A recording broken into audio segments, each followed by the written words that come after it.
A Sioux City police officer faces charges after Woodbury County Sheriff's deputies were called to his home for a possible domestic assault.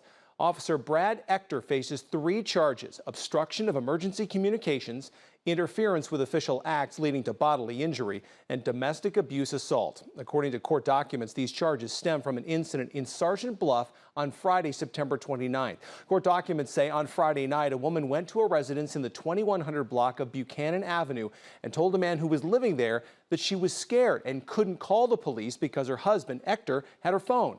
Ector was booked into the Woodbury County Jail on Friday. He has since posted bond. KTIV reached out to Police Chief Rex Mueller, who said in a statement, quote, "The Sioux City Police Department is aware of the arrest of Officer Brad Ector for domestic assault and other charges by the Woodbury County Sheriff's Department, who responded to a 911 call Friday evening.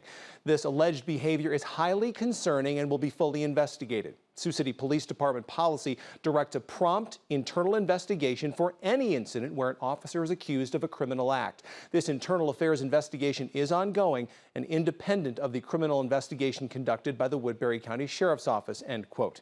Mueller says Ector was off duty at the time of his arrest. He's on administrative leave pending the outcome of those investigations.